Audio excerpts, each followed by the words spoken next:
Welcome back to UNX Fast Forward, your daily dose of everything ninja. I'm Ethan Swanson. And I'm Chris Ganji, and we are heading into our second round of open qualifiers to get into our second major on December 14th here live on UNX Now. Right, and our season is a little bit different than things that people have seen in the ninja community, and it starts with 4 qualifiers leading up to each major event. So 3 major events. After those 3 major events, accrue points for the season where our top 8 men and women earn their way to the championship event on February 15th. Yeah, and so we're already done with our first major event. Those season standings can be found on UNX Now. Go to the leaderboard to see how many points those athletes have. But now we're going to jump into our second round of open qualifiers, and today we're going to be looking at the courses and who are designing some of the courses for this second round. It's crazy. I mean, honestly, I'm so excited about, we have some of the best facilities in the country, in the world, and some of the best people, some of the best ninjas that have so much experience running great events, great competitions, and they're so creative with the courses they create. Yeah, and it's one of my favorite parts about going around the country to these different gyms is because every single time you get a different course designer, it's a different style. You and I have very different styles when we put courses together, and it's just so unique to look at each of the different courses and see what some of these insane ninjas can come up with. I know, and starting off our first qualifiers at Center Court Lawrence, our East Coast qualifier in New Jersey, headed up by Anthony DeFranco and Greg Smith. Yeah, those two. Anthony DeFranco, such a speedster.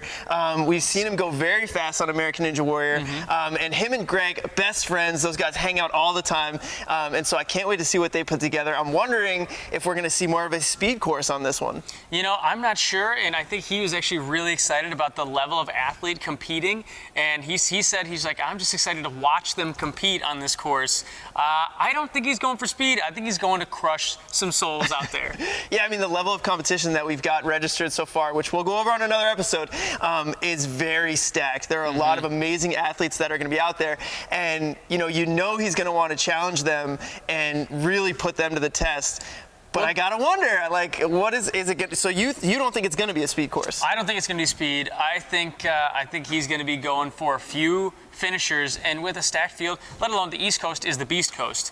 And so out there, if you're going to have only a couple finishers, the course is going to be very difficult to take out some of those athletes. Yeah, the East Coast, I think, around the country, it's probably the highest concentrated area of ninja gyms, and so there are just so many gyms, so many athletes. They're used to competition out there, and yeah, I think we'll see what he comes up with. Yeah, and Anthony has been saying he's actually, the last couple of months, he's been doing a competition every single month, for various different leagues and NNL and all these different leagues and stuff. So talk about experience of somebody setting up these courses. He's probably got a million ideas he's just waiting to use. Have you been to Center Court Lawrence? I have not, and I've wanted to for so long. The gym is amazing. I mean, it's inside this big bubble. It's an amazing facility. I've been there once, and I got to train with Naj, and I had such a blast there. They have so many different things that they can do, and I can't wait to see what they come up with. Yep, and then moving on to our second qualifier in the South, we're going to Texas this time at Austin Ninjas, their new location. Yeah, Austin Ninjas, and the course designers for this one, we've got on one hand probably the most experience you could ask for, and then on the other hand, not as much experience, but pretty successful with James McGrath, the Beast, the veteran ninja, coming up with the course there, and also working with Nick Fordney, who hasn't had as many years competing on American Ninja Warrior. I'm so excited for the combination of those two in a brand new facility, because James, I mean, he ran the Beast Wars on the East Coast and had those were like the biggest competitions back in the day. Amazing. So he's used to setting up obstacles and courses for the best of the best, which we're gonna have at Austin Ninjas. Yeah, absolutely, and especially like Ethan said, those Beast Wars competitions up at GCA in Connecticut, they drew a lot of athletes, a lot of top competitors from American Ninja Warrior, so he's used to having a lot of tough competition come to his gym, and so I like to see that from James' side, but also from Nick Fordney's side, kind of a younger perspective on competitions, and see how they balance each other out. And they're so strong. It's always good to have another mind on the course and somebody who can test it and tell you and give you a different perspective. But yeah, a fresh perspective on newer obstacles, because James has been in it for, I don't even know how many years, probably like 8, 9 years, 10 years in the ninja game, and Nick, not as many, so it'll be awesome to see how they work together. Yeah, absolutely. And down in Texas, where this is a new location, you know, we were in the South, we went to Florida last time, weren't really in the Texas area, and so we're drawing out athletes like Carson Williams, Jody Avila, some newer competitors that are going to be down there, and in a new gym. So Austin Ninja's brand new facility. Can't wait to see what they come up with. Right, and that competition is going to be on November 16th. If you're looking to compete, it's going to air on November 23rd. And let's backtrack. Center Court, the competition was on November 9th, and that'll air this weekend on November 16th. But moving on to our third qualifier, we're going to our West region to, I'm so excited about this one. Carson Voiles is going to be running this competition at his gym, Ninja Warehouse in Salt Lake City. Yeah, if you follow Carson Voiles on Instagram or Twitter or anything, and you've seen his gym, it looks amazing. The stuff that I've seen him do, I am so excited to see a competition here. It is not a kids-only gym. I mean, he does kids programs there, but he's got some stuff set up in there, and he's one of the best ninjas in the world. He's got some stuff set up that he can't do, and I can't imagine the craziness he's going to set up. I'm honestly a little concerned that we're going to get no finishers at his competition. Yeah, honestly, Carson Voiles, like you said, he's at the top. He got one of the safety passes this year from American Ninja Warrior, competed on that power tower, and I've gone up against him head-to-head on Ninja versus Ninja.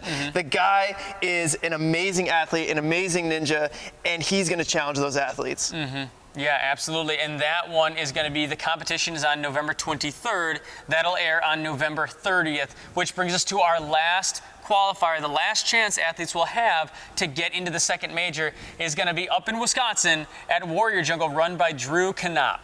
Drew Knopp, if you've seen this guy do lock-offs, he could do lock-offs longer than I could dead hang, I'm pretty sure. You don't even have to see him do it. You look at his biceps, you're like, that guy can lock off. Yeah, Drew, I've been up in Warrior Jungle. I know you have competed there. Yep. And he always puts on an amazing competition.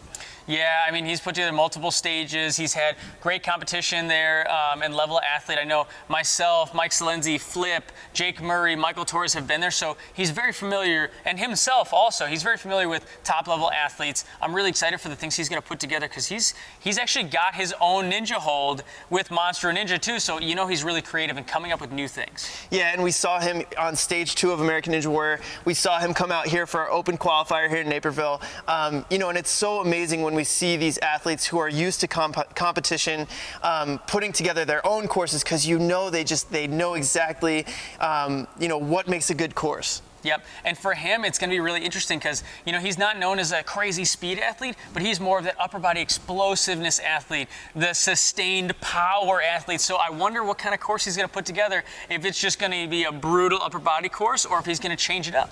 Yeah, I would expect to see more of the non-speed side, where it's more brutal, grueling, gritting your way through some stuff, probably some lock-offs on cowbell holds. It's going to be challenging. That's what I'm expecting also, but you never know with Drew at Warrior Jungle. I'm really excited to be going up there. And that one is going to take place, the competition's on November 30th. That one's going to air on December 7th.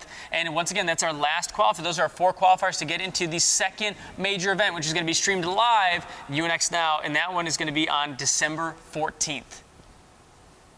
Yeah, so we're going to go ahead and take a look at all those open qualifiers coming up in the coming weeks. And it starts at Center Court, Lawrence. Yep, and tomorrow we're going to take a look at, course preview. What's the course going to look like? What are the athletes going to be? Who's going to be competing at Center Court? That's going to be tomorrow on UNX Fast Forward. Until then, I'm Ethan Swanson. And I'm Chris Ganji, and we will see you guys next time.